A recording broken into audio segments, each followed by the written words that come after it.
Olá, eu sou o Walter, de LC3, e eu vou fazer a primeira NAP de Programação Orientada a Objetos. A primeira questão da NAP pede que eu analise o código que está aí na tela e veja se está sendo aplicado o polimorfismo dinâmico. Ele está incorreto por dois motivos. Primeiramente, que tem um erro de sintaxe ao colocar uma instrução de impressão diretamente no corpo da classe fora do método, como eu estou escrevendo. Só uma observação é que a classe questão 1 ela está lá mais para fins de facilitar a minha digitação.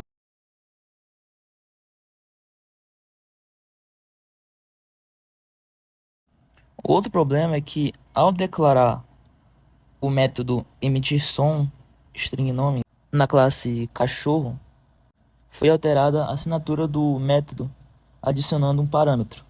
Isso caracteriza um polimorfismo estático, que é a sobrecarga, e não um polimorfismo dinâmico, que é a sobreposição.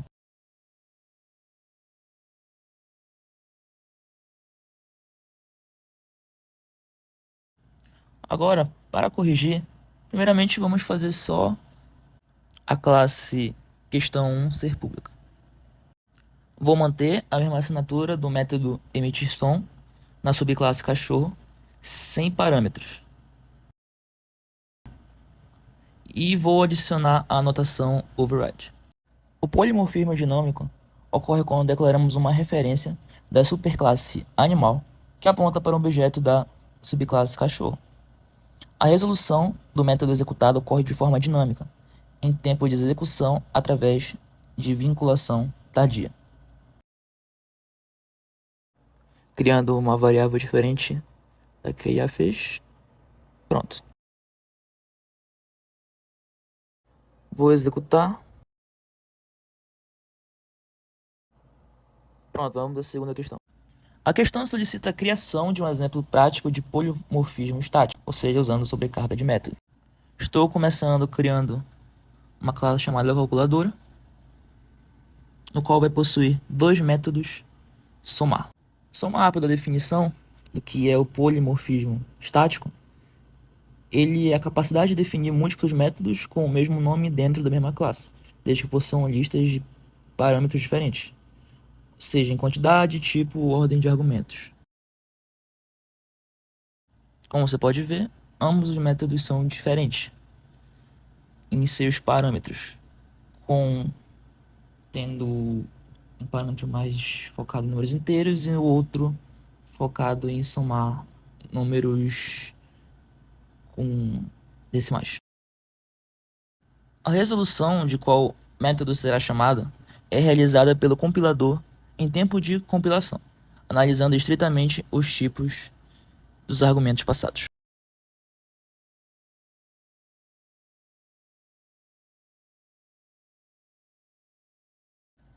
Vou somar tanto 5 e 10 na versão int ou na versão de números inteiros, e também vou somar 5,5 com 10,5 na versão dobro ou dos números decimais.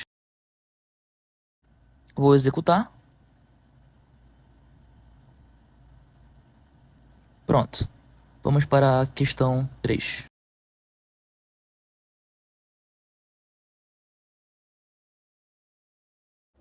Aqui temos uma questão um pouco mais trabalhosa. Já inseri o arquivo questão 3 pacote empresa e o objetivo é implementar a classe funcionário com atributos encapsulados, herança e vendedor, com comissão adicionada no cálculo salarial e uma classe main de teste. Vou alterar a classe main para a questão 3, muito mais para fins didáticos.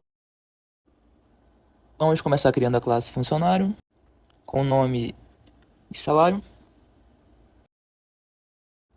Interessante se notar nessa questão é que a lógica de herança está correta, porque a relação entre as classes ela está atendendo ao critério de generalização e especialização. Um vendedor, como a classe falou,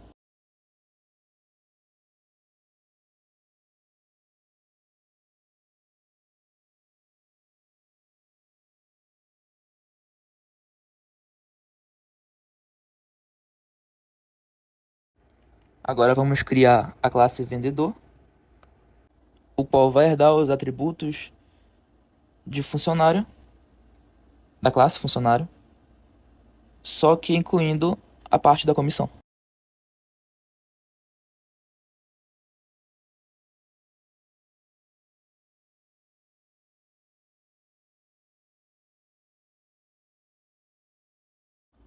No construtor vendedor, vou invocar o construtor da superclasse via super, nome e salário, para garantir a inicialização correta dos atributos herdados.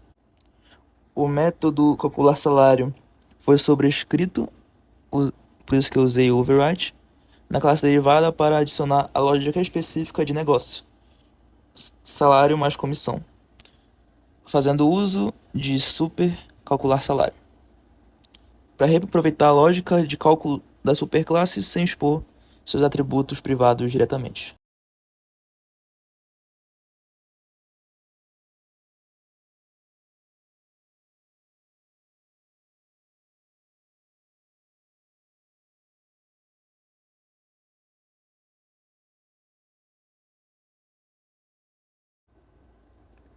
Agora eu vou mexer na classe questão 3, para que ela consiga testar tanto o funcionário quanto o vendedor. Vou criar novas variáveis, o funcionário vai ser o funcionário F, com o nome de João recebendo 1.000, e a vendedora vai ser a Maria, recebendo 2.500 mais a comissão de R$ 500. Agora vamos fazer um print, tanto do funcionário quanto do vendedor.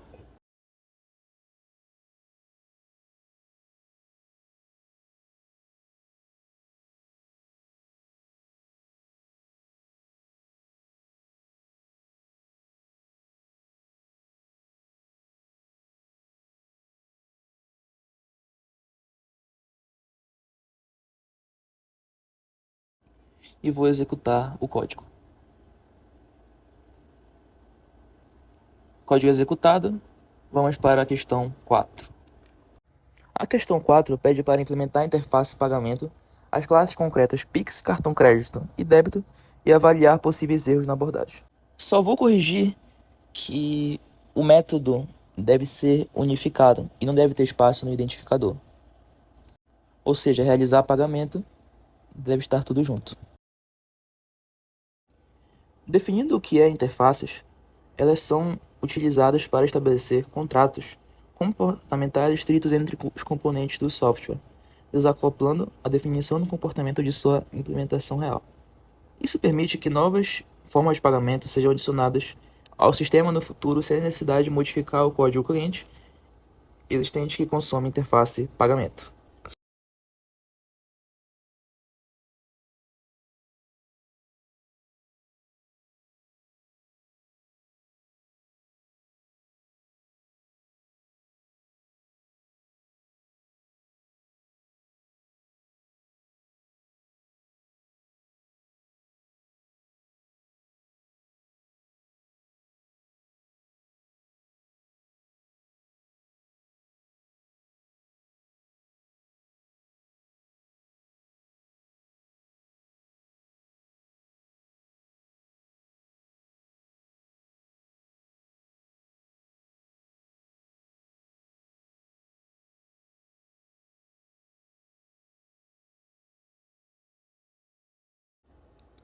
Ao definir a classe débito, eu vou mudar para a classe cartão débito para ficar mais esteticamente agradável.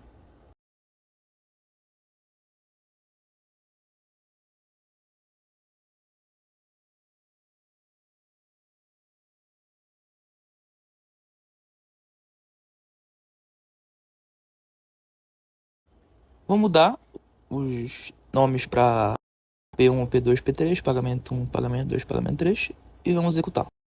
Obrigado pela atenção.